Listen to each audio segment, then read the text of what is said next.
या देवी सर्वभूतेषु माँ कालरात्रि रूपेण संस्थिता। नमस्तस्यै नमस्तस्यै नमस्तस्यै नमो नमः। जय माता की भक्तों, नवरात्रि के 7वें दिन पर सुने जाने वाली माँ कालरात्रि की कथा इस प्रकार है। कालरात्रि माँ की पूजा आराधना व उनके निमित्त व्रत रखने से दुष्टों का विनाश होता है और साथ ही भय मुक्त जीवन जीता है उनका भक्त। माँ के इस स्वरूप को वीरता और साहस का प्रतीक माना जाता है। सभी दुष्टों का अंत करने के लिए आदिशक्ति भवानी ने यह रूप धारण किया था। भक्तों के लिए माँ कालरात्रि हमेशा शुभ फल देने वाली है, इसलिए इन्हें शुभांकरी के नाम से भी जाना जाता है। माँ की पूजा आराधना करने से व्यक्ति हमेशा अग्नि भय, जल भय, रात्रि भय और साथ ही शत्रु भय से मुक्त रहता है। उसे किसी भी प्रकार का भय नहीं रहता। देवी कालरात्रि का शरीर का रंग अंधकार की तरह, रात्रि के अंधकार की तरह काला है। गले में विद्युत की माला है और बाल बिखरे हुए हैं। माँ की 4 भुजाएं हैं, जिसमें से एक हाथ में उन्होंने गंडासा और दूसरे हाथ में वज्र पकड़ा हुआ है। इसके अलावा माँ का एक हाथ वर मुद्रा में है और दूसरा हाथ अभय मुद्रा में है। अभय मुद्रा से माँ अपने भक्तों को निर्भय होने का आशीर्वाद देती हैं।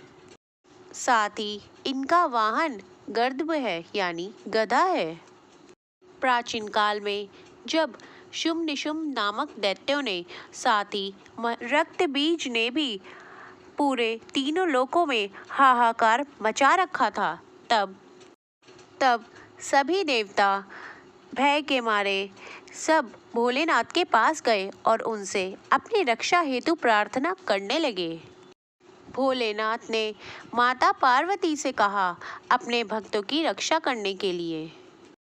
माता पार्वती ने भोलेनाथ की बात सुनकर अपने भक्तों की रक्षा के लिए दुर्गा रूप धारण किया और शुंभ निशुंभ का वध कर दिया। परंतु जब माँ ने रक्त बीज को मारना चाहा तो उसके शरीर से रक्त गिरने पर और लाखों कई रक्त बीज उत्पन्न हो गए। यह देखकर माँ दुर्गा को बहुत क्रोध आया। इसीलिए माँ ने अपने दूसरे रूप को, कालरात्रि रूप को धारण किया। जब माँ कालरात्रि ने रक्त बीज का वध किया तो उसके शरीर से निकलने वाले रक्त को जमीन पर गिरने से पहले ही माँ कालरात्रि ने अपने मुख में भर लिया। इसी तरह माँ कालरात्रि ने रक्त बीज का भी वध कर दिया। कहते हैं माँ कालरात्रि की उपासना करने से ब्रह्मांड की सभी सिद्धियों के रास्ते खुल जाते हैं। जितनी भी तमाम असुरीय शक्तियां हैं, वह सभी माँ के नाम से ही भयभीत होकर इधर उधर भागने लगती हैं।